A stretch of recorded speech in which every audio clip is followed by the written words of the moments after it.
Bonsoir, la Yougoslave Monica Seles, numéro 1 mondial du tennis féminin, a été poignardée au tournoi de Hambourg. Elle a été aussitôt hospitalisée. L'agresseur a été arrêté, nous venons de l'apprendre. Peu avant ce journal, nous aurons peut-être des précisions et des images du drame qui s'est produit. Au cours de cette édition, nous vous les donnerons évidemment aussitôt. Édouard Balladur demande aux Français de le juger dans 1 an. Le Premier ministre l'a dit à Véronique Saint-Olive. Le gouvernement tient à protéger davantage les frontières du pays. Il décide donc de reporter l'application de l'accord européen de Schengen. Bill Clinton serait prêt à ordonner des attaques aériennes contre des positions serbes en Bosnie. Sans doute attendra-t-il le résultat des nouvelles négociations à Athènes avant de prendre une décision. Enfin, en Italie, la tradition politique reprend le dessus. Il a suffi qu'un nouveau gouvernement se forme pour voler aussitôt en éclats. 4 des ministres à peine nommés ont rendu leur portefeuille pour une raison que notre envoyé spécial à Rome, Olivier Lerner, va préciser. Il ne fait pas bon être député, ministre, même ministre démissionnaire. Francesco Rutelli, le leader écologiste, n'ira pas jusqu'au bout de cette interview. Cette femme le félicite d'avoir quitté au bout de 24 heures le gouvernement, mais en même temps elle lâche « Vous êtes tous des vendus, des voleurs. Nous, on n'en peut plus ». Ça chauffe dans les rues de Rome.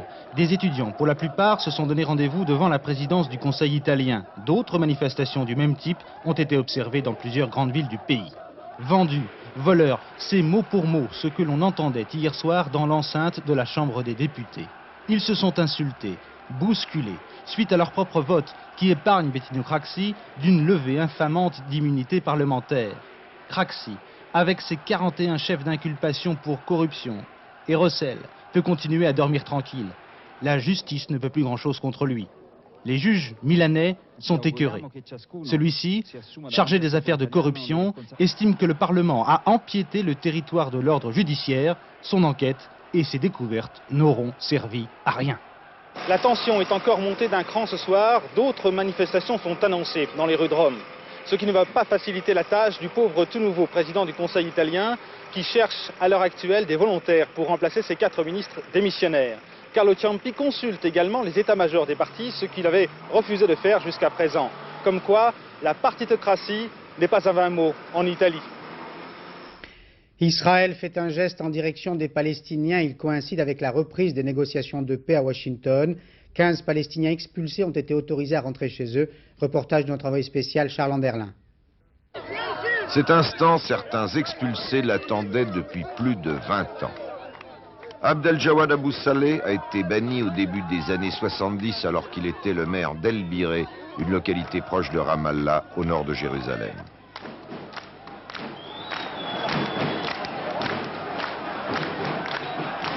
Abou Saleh a demandé aux militants qui scandaient son nom de crier plutôt « Palestine, Palestine » et d'appeler au retour de tous les expulsés des 4 coins du monde, aussi de Marj el-Zohour au sud Liban.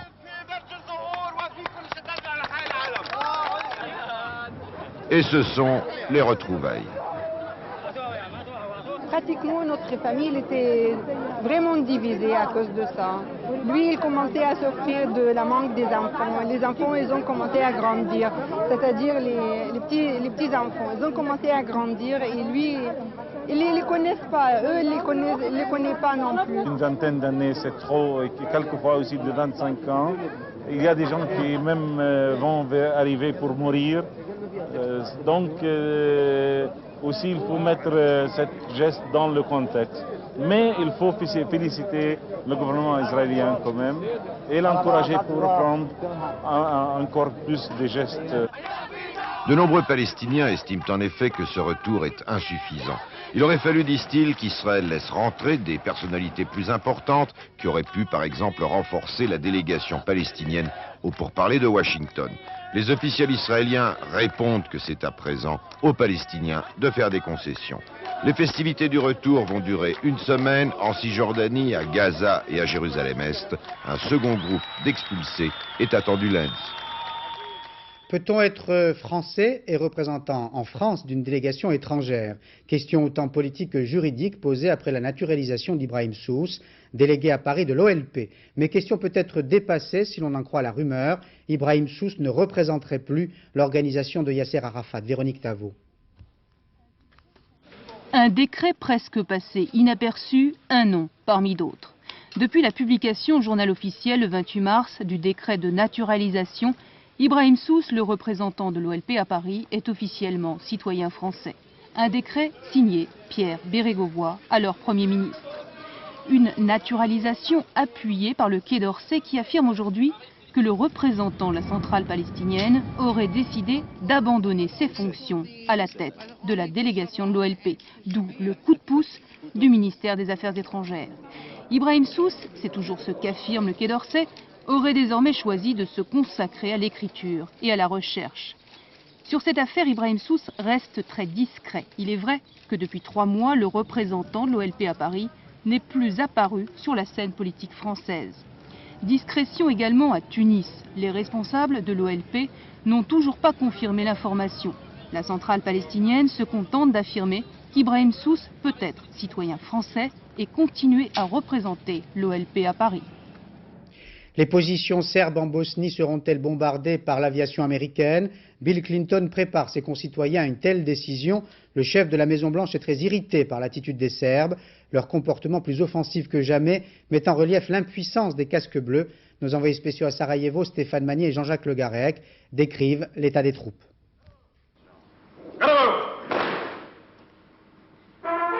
Les cérémonies militaires sont toujours solennelles et rigides.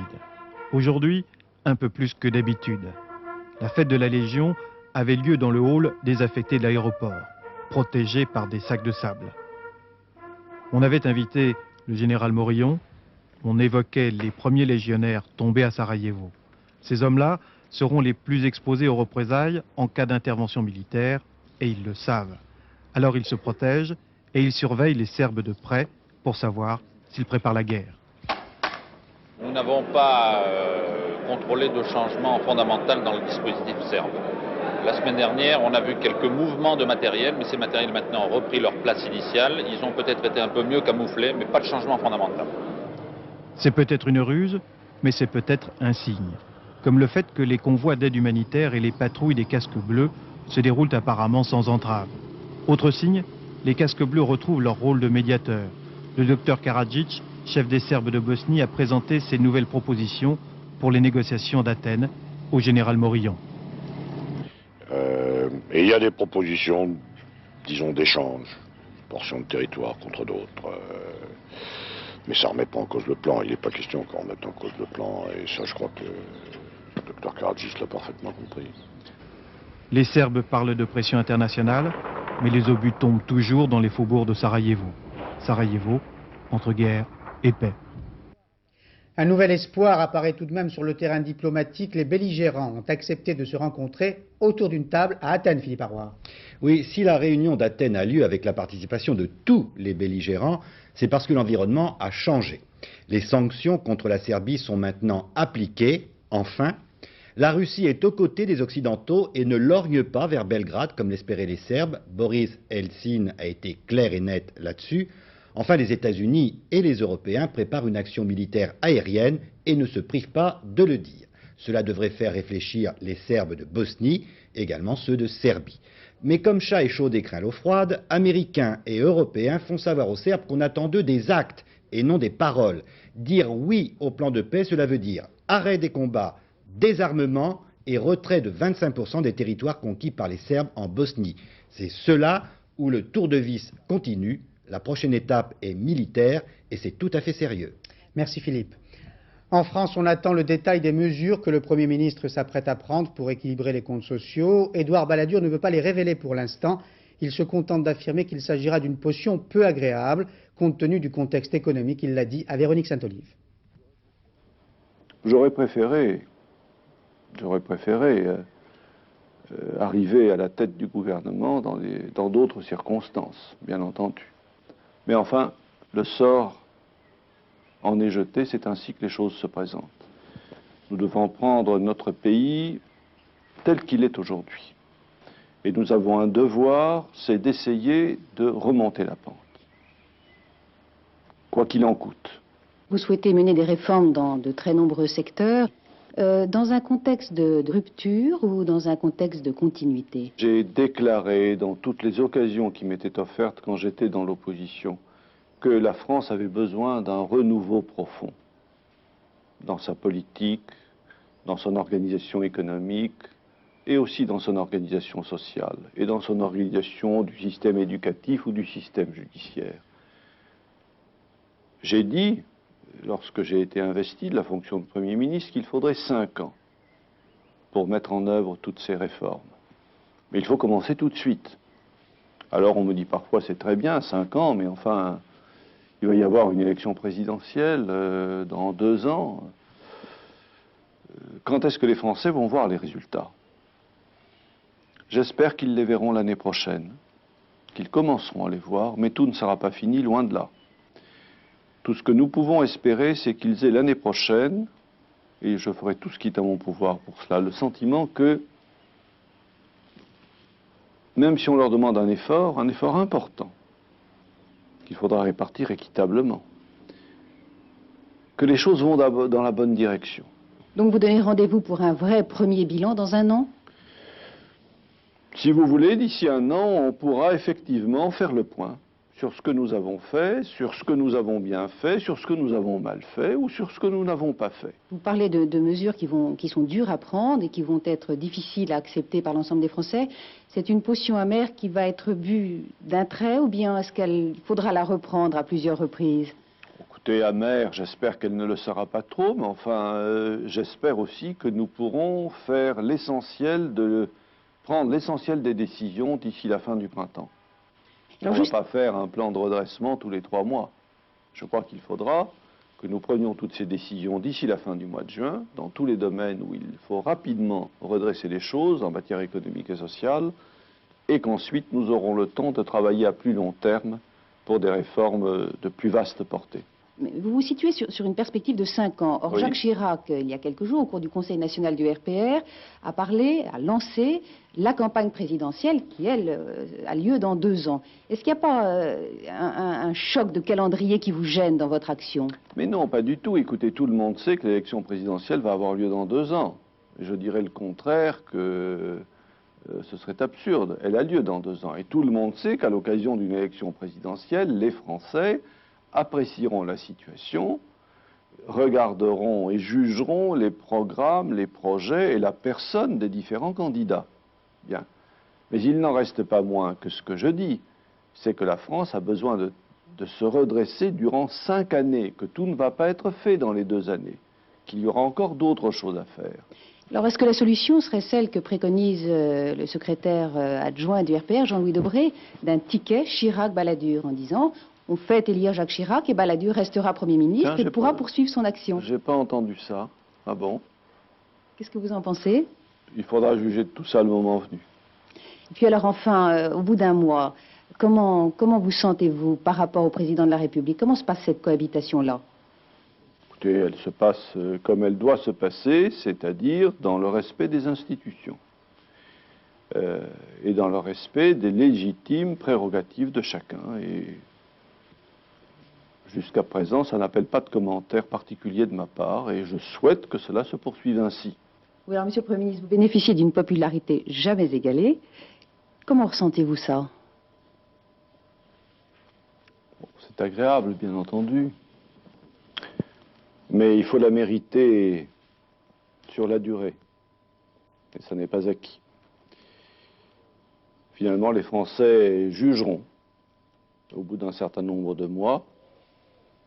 J'espère qu'ils jugeront favorablement si je l'ai mérité. Si je ne l'ai pas mérité, ils jugeront défavorablement, ça va de soi. Mais je suis surtout sensible au sentiment de responsabilité que ça fait peser sur mes épaules. J'aimerais bien ne pas décevoir. La France veut protéger davantage ses frontières contre les trafics en tout genre. Le gouvernement préfère dans ces conditions ne pas appliquer les accords de Schengen qui devaient favoriser la libre circulation des hommes en Europe. L'attitude de Paris traduit-elle un infléchissement de notre politique européenne? Réponse de Jean-Claude Renaud. Barrer la route aux immigrés clandestins venus des pays de l'Est, pour ces policiers allemands, c'est une tâche impossible. En tout cas, c'est parce que les contrôles aux frontières externes de la communauté ne sont pas assez rigoureux, en Italie et en Grèce notamment, que la France ne veut pas les supprimer à ses propres frontières. Vous avez votre carte professionnelle, s'il vous plaît? Pour le gouvernement, les conditions requises pour lutter contre la criminalité ne sont pas réunies. Premier exemple, Europol, sorte d'Interpol européen, n'est pour l'instant qu'un projet doté de quelques ordinateurs à Strasbourg. Deuxième exemple, la drogue. Certains syndicats de douaniers réclament le rétablissement des contrôles aux frontières et dénoncent le laxisme des Pays-Bas, où la détention du cannabis n'est pas un délit. La libre circulation des personnes n'est donc pas pour demain, mais elle reste l'objectif. Si nous pouvons y arriver à la fin de la présente année, tant mieux, mais nous ne transigerons pas sur le respect de toutes les conditions. Ce n'est pas nous, gouvernement actuel, qui avions fixé ces conditions, c'était les gouvernements précédents, nous en sommes complètement d'accord. Pas de changement de cap donc, mais un constat qui pourrait renforcer le camp de ce qu'on appelle les eurosceptiques. Jacques Delors, reçu aujourd'hui par Édouard Balladur, n'a pas voulu commenter la décision du gouvernement français. Le président de la Commission européenne veut réfléchir avant de donner son avis. Jacques Delors a précisé qu'il viendrait tous les mois à Matignon, c'est ce qu'il faisait auparavant avec les prédécesseurs d'Édouard Balladur. On garde les bonnes habitudes, a-t-il dit. Une bonne nouvelle dans la grisaille économique, la France continue de bien se comporter à l'extérieur. La balance commerciale du pays était encore excédentaire en janvier, plus 3,13 milliards de francs. En revanche, notre commerce intérieur sur la Côte d'Azur risque de souffrir. Les propriétaires de bateaux haut de gamme doivent en effet s'acquitter d'une taxe supplémentaire. La directive de Bruxelles est formelle. Reportage de Valérie Hermite et Didier Beaumont. Ils ont fait la légende de la Côte d'Azur. Ils sont princes arabes, industriels, businessmen. Ils sont surtout propriétaires de ces monstres navigants, les grands yachts. Voilà, ça c'est un port qui normalement est toujours plein à bord. Aujourd'hui, il manque 5 ou 6 gros bateaux déjà. Aujourd'hui, le petit monde très fermé de la Grande Plaisance est très inquiet. Une directive de Bruxelles prévoit de faire payer 18,6% de TVA aux bateaux de la communauté européenne. 18,6% de leur valeur quand ils coûtent 100, 200, 300 millions de francs et plus. Faites le calcul. L'avenir pour des gens qui se payent des navires de cette importance ne va que là où ils ont la paix totale. Autrement, ils s'en vont n'importe où. Ils ont les moyens de le faire. Certains auraient déjà déserté la Côte d'Azur et les eaux européennes en général via la Tunisie, la Turquie ou l'île de Malte. Je ne sais pas si c'est déjà décidé, mais c'est possible. C'est possible que vous partiez? Oui. Ce sont des gens qui dépensent à niveau de 3 millions de francs par jour. Ce n'est pas les casinos de Cannes, tout ça. Qui dépense cet argent-là? C'est nos clients qui dépensent cet argent-là. Une manne, selon la Chambre de commerce, de 2 milliards de francs par an, plus de 16 000 emplois générés. Les plus touchés pour l'instant, les avitailleurs, qui n'ont plus le droit de détaxer les produits de consommation pour les bateaux quittant les eaux françaises. Une perte de 80% de leur chiffre d'affaires. La France, en revanche, n'a pas encore appliqué le paiement de la TVA sur la valeur de ces navires. Les professionnels essaient de la faire réfléchir quant au statut très spécial de ces bateaux, royaume, selon eux, du business. Je vous rappelle la nouvelle que je vous donnais au début de ce journal. Monica Seles a été poignardée au tournoi de Hambourg. Monica Seles est le numéro 1 mondial du tennis féminin. Elle a été agressée au moment où elle jouait. L'agresseur a été arrêté, il n'a pas été identifié. Monica Seles est née dans le nord de la Serbie. Elle fait partie d'une minorité hongroise. Elle a toujours refusé de se prononcer sur le conflit dans l'ex-Yougoslavie. Nous attendons d'autres précisions et peut-être des images de ce drame. Michel Noir a été entendu aujourd'hui par le juge d'instruction chargé de l'affaire Botton. Le député maire de Lyon, mis en examen le 8 avril dernier, est arrivé discrètement ce matin au palais de justice de sa ville. Il n'en est ressorti que 3 heures plus tard. Il n'a voulu faire aucune déclaration. En marge de cette affaire, un journaliste, collaborateur de l'Idiot International, Philippe Pallat, a été mis en examen pour faux et usage de faux. Il est accusé d'être mêlé à une tentative de discrédit du PDG de France 2 et France 3, Hervé Bourges. Anne Mourgue. Voici, extrait du registre du tribunal de commerce de Paris, les statuts de la société Enfin. Société qui comprend 2 actionnaires. Le journaliste Yves Mourouzi, mais surtout Pierre Botton, inculpé d'abus de biens sociaux. 24 février dernier, un journaliste, collaborateur régulier de TF1, se rend au Figaro. Il promet un scoop. Les statuts de la société Enfin qu'il exhibe ont été maquillés. Le nom d'Hervé Bourges y a été rajouté. Les journalistes du Figaro découvrent la manipulation. Ils refusent de les publier car il s'agit d'un faux. Hervé Bourges porte plainte. Courant avril, on l'apprend aujourd'hui, première mise en examen dans cette affaire, celle du journaliste Philippe Pallat, collaborateur de l'Idiot International, mis en examen pour faux et usage de faux. Pallat se serait procuré le document litigieux et l'aurait fourni aux journalistes de TF1. Au moment des faits, on était en pleine affaire Botton. Le présentateur vedette de TF1, Patrick Poivre d'Arvor, était entendu par le juge d'instruction chargé de cette affaire à Lyon. En cherchant à mêler son nom à cette affaire, Hervé Bourges en est persuadé, il s'agissait de discréditer les chaînes publiques. L'affaire du sang contaminé réapparaît. Les docteurs Garetta, Netter, Roux et Alain vont être rejugés à partir de lundi en appel. Ils devront répondre de non-assistance à personne en danger et de fraude sur la qualité du sang. Une salle d'audience a été spécialement aménagée pour la circonstance. Dominique Verdeillan et Jacques Gérard ont pu y entrer avant l'ouverture du procès. Après 6 mois de prison à la santé, voici ce que Michel Garetta découvrira lundi matin en entrant dans cette salle, son box. Un box spécialement conçu pour lui, dans une salle d'audience aménagée uniquement pour ce procès. C'est contraint que Michel Garetta sera de nouveau devant ses juges. Il n'avait pas fait appel du jugement qui l'a condamné à 4 ans de prison ferme. Le plus de la défense, c'est d'espérer qu'aujourd'hui, on a expliqué que le docteur Garetta avait été pris dans une spirale et qu'on en avait fait le patron de la transfusion et qu'il était un bouc émissaire. Je crois que cette idée est aujourd'hui acquise, qu'on le juge pour ce qu'il a dit et ce qu'il a fait et qu'on ne lui prête pas d'autres intentions, qu'on n'en fasse pas un homme qu'on met en avant pour masquer tout le reste. À ses côtés, dans un autre box, libre, les docteurs Roux, Netter et peut-être Alain. Jean-Pierre Alain, ici à gauche dans son laboratoire de Cambridge, n'aurait pas été cité dans les délais légaux. Son absence lundi compliquerait l'ouverture des débats. Au premier rang du public, les victimes, celles qui veulent que ce procès soit un point final, celles qui souhaitent les assises, comme les Gaudin, pour qui ce procès est une nouvelle épreuve.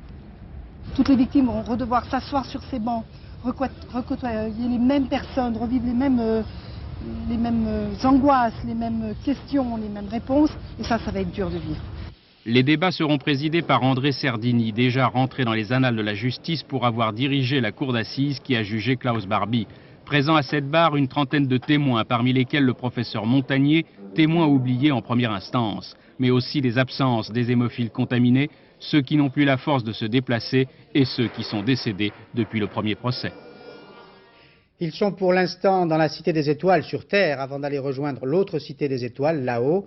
Les cosmonautes français Jean-Pierre Aigneret et Claudie André-Deshaies s'entraînent aux côtés des Russes. C'est l'homme qui partira le 1er juillet pour la station Mir. Elle ne s'envolera que plus tard ou le remplacera en cas de défaillance. Patrick Esther est allé les voir. Traditionnelle séance de torture sur le tabouret tournant de la Cité des Étoiles. On arrête uniquement lorsque le malaise survient. Mais contre toute attente, Claudie André-Deshaies ne donnerait sa place pour rien au monde. Elle est fermement décidée à devenir la première Française de l'espace. Notre cosmonette a ingurgité en 9 mois seulement un programme d'entraînement prévu pour durer 24 mois. Aujourd'hui, elle est la doublure du cosmonaute Jean-Pierre Aigneret, lui-même doublure l'an dernier de Michel Tognini.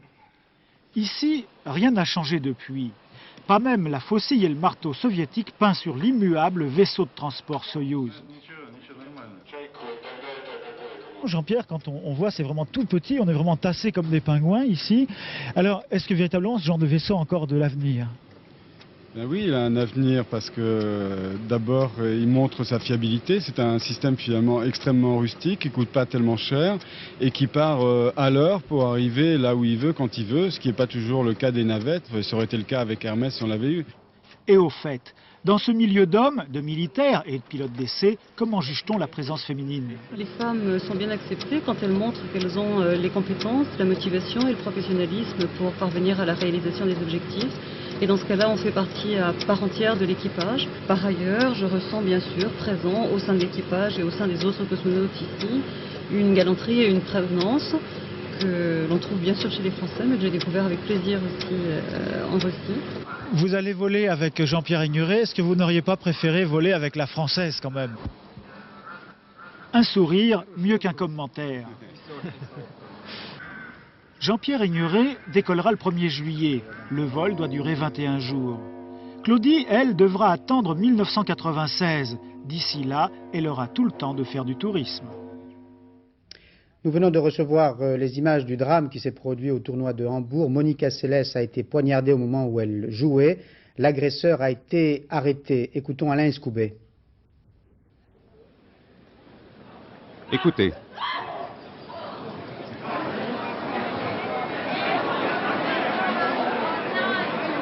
C'est le cri que vient de pousser Monica Seles alors qu'un homme d'une quarantaine d'années s'est introduit sur le cours central de Hambourg et l'a frappé d'un coup de couteau dans le dos alors qu'elle disputait un match contre la Bulgare Maleva et qu'elle était assise sur sa chaise au cours d'une pause. Monica Seles est restée debout malgré le choc, mais a dû être évacuée d'urgence vers un hôpital voisin. Pas de précision pour l'instant sur la raison de cette agression, mais on peut y voir peut-être des motifs politiques. Monica Seles a la nationalité yougoslave, mais appartient à la minorité hongroise. Elle s'est toujours abstenue de prendre quelque position que ce soit par rapport au conflit yougoslave, estimant n'être qu'une joueuse de tennis qui n'a pas à débattre de ce sujet. Selon les dernières informations, le coup de couteau lui aurait causé une blessure de 2 cm de profondeur dans la région de l'omoplate. Les conséquences risquent donc d'être sérieuses, même si l'on n'est pas très inquiet pour sa vie.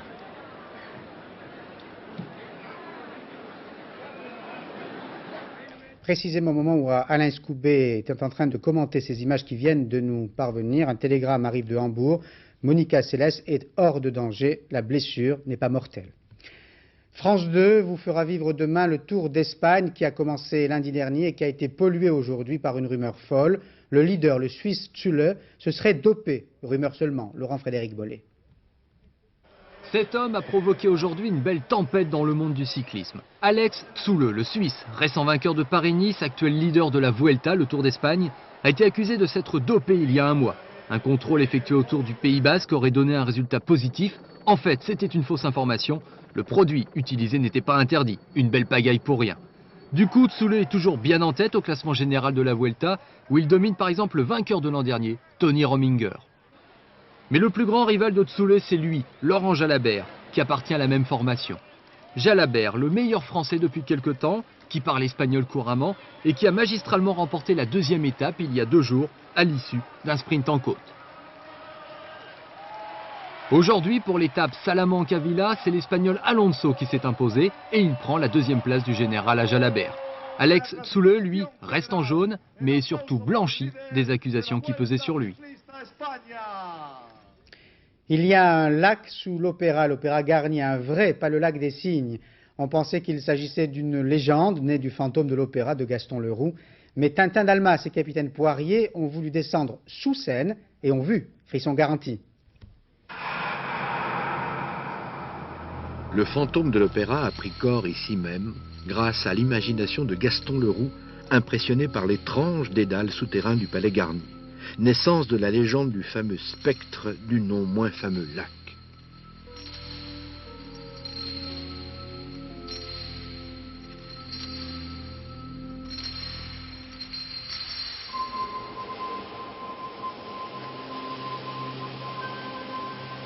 Or, de lacs de cavernes, illuminés de flambeaux, il n'y a jamais eu. Et de rivières à truites, encore moins. Le lac est un réservoir. 2000 tonnes à 11 mètres sous la scène de l'opéra et aux mesures du plateau, 25 mètres sur 55. 1860, Charles Garnier remporte le concours de la construction devant son ancien maître Viollet-le-Duc. Son projet, une énorme pièce montée à l'image de la pompe du Second Empire. Dès les premiers travaux, le site se révèle marécageux. À 8 mètres de profondeur, les infiltrations inondent le chantier. Mais Garnier ne va pas s'en laisser compter par de l'eau toute bête qui veut saper les bases de son palais. Garnier est un génie, plein d'astuces. Au lieu de lutter contre l'eau, l'architecte en fait son allié. Sa réponse à cet accident, qui pouvait être tragique, a été d'inonder la cuve pour contrebalancer la poussée des eaux et aussi parce que l'eau, se déposant dans cette cuve, allait recouvrir le sol d'un limon qui couvrirait et bétonnerait complètement tout ce sous-sol. Et c'est pourquoi on a inondé cette cuve d'eau, et c'est comme cela qu'est née l'histoire du lac, qui n'a jamais existé. Et, dis donc, ça nous mène où, tout ça, cette grande vadrouille dans le noir? Eh ben, je sais pas. D'après le patron, monsieur Charles Garnier, ça mène nulle part. Je vous rassure, nos 2 compères ont survécu. Pipi, superstar. Pipi est une perruche londonienne qui a perdu son chemin, mais qui a pu le retrouver en donnant simplement son adresse. L'image et surtout le son ont fait le tour du monde. Patrice Romden.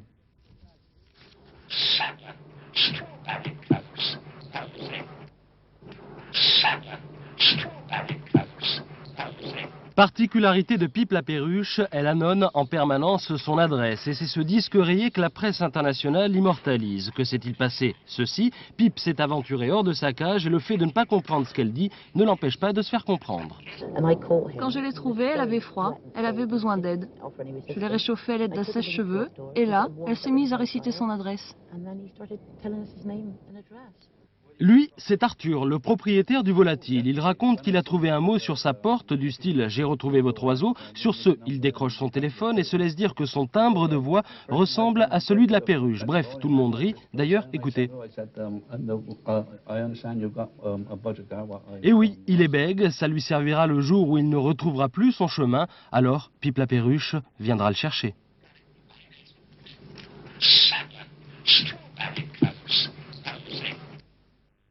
Mais où était le ventriloque?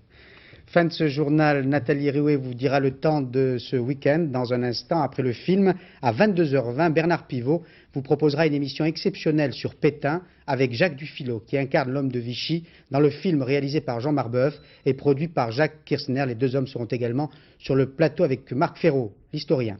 À 23h40, Catherine Sellac vous présentera le dernier journal avant Senso, le film de Visconti. Demain à 13h, vous retrouverez Bruno Mazur, puis Claude Sérillon qui évoquera dans Géopolis le chômage en Europe. Enfin, si vous vous intéressez aux hommes politiques, vous apprécierez sans doute ce livre insolite et inédit de Marie-Thérèse Guichard sur un président qui aimait les femmes. Un portrait inhabituel, apparemment iconoclaste, mais pudique, publié par Robert Laffont. Bonne soirée sur France 2. Bonsoir.